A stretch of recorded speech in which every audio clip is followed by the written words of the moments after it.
गांव के एक छोटे से घर में रमेश अपनी माँ के साथ रहता था। उसका परिवार बहुत अमीर नहीं था, लेकिन मेहनत और ईमानदारी से उन्होंने हमेशा अपनी जिंदगी जी थी। रमेश की माँ बहुत बीमार रहती थीं और उनका इलाज करवाने के लिए पैसे जुटाना रमेश के लिए आसान नहीं था। फिर भी वह मेहनत करता और छोटी मोटी मजदूरी कर कुछ पैसे बचाने की कोशिश करता था। एक दिन उसकी माँ की तबीयत अचानक ज्यादा खराब हो गई।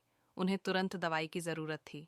रमेश के पास पैसे कम थे, लेकिन वह जितना हो सका उतना लेकर गांव के बाजार में दवाई खरीदने चला गया। बाजार में बहुत भीड़ थी। लोग खरीदारी में व्यस्त थे। दुकानदार अपनी दुकानों पर ग्राहकों को बुलाने के लिए आवाजें लगा रहे थे। रमेश जल्दी जल्दी कदम बढ़ा रहा था कि अचानक उसकी नज़र सामने चलते लालाजी पर पड़ी। लालाजी गांव के सबसे अमीर दुकानदार थे, जिनकी मिठाइयों की दुकान थी। रमेश ने देखा कि लालाजी की जेब से एक चमचमाता सोने का सिक्का नीचे गिर गया, लेकिन उन्हें इसका पता नहीं चला और वे आगे बढ़ गए। रमेश सिक्के के पास गया और उसे उठाकर ध्यान से देखने लगा। यह बहुत कीमती सिक्का था, जिससे वह न केवल अपनी माँ की दवाई खरीद सकता था, बल्कि घर के लिए भी जरूरी सामान ला सकता था। उसके मन में कुछ देर के लिए विचार आया कि यदि वह यह सिक्का रख ले तो उसकी परेशानियां काफी हद तक हल हो जाएंगी। लेकिन तभी उसके मन में उसके माता पिता की दी हुई सीख गूंजने लगी। ईमानदारी सबसे बड़ी पूंजी होती है। सच्चाई का रास्ता कठिन जरूर होता है, लेकिन उसका फल हमेशा मीठा होता है। रमेश का मन डगमगाया, लेकिन अंततः उसने तय किया कि वह किसी भी हालत में बेईमानी नहीं करेगा। वह तेजी से लालाजी के पीछे भागा और कुछ दूरी पर जाकर उन्हें आवाज लगाई, लालाजी रुको, आपका सिक्का गिर गया था। लालाजी ने रुककर हैरानी से रमेश को देखा।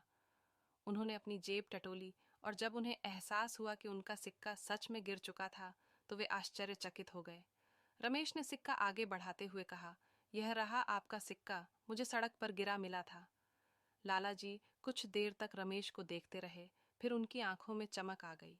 उन्होंने मुस्कुराते हुए रमेश के सिर पर हाथ फेरा और बोले, बेटा, आज के ज़माने में इतनी ईमानदारी बहुत कम देखने को मिलती है। मैं बहुत खुश हूँ कि हमारे गांव में तुम जैसे सच्चे और ईमानदार लोग हैं। लाला जी ने न केवल रमेश को मिठाइयों का डिब्बा दिया, बल्कि उसे इनाम के तौर पर कुछ पैसे भी दिए।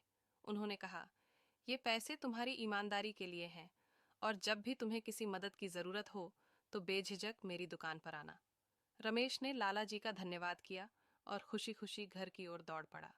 घर पहुंचकर उसने माँ को पूरी घटना सुनाई। माँ की आंखों में आंसू आ गए, लेकिन ये आंसू खुशी और गर्व के थे।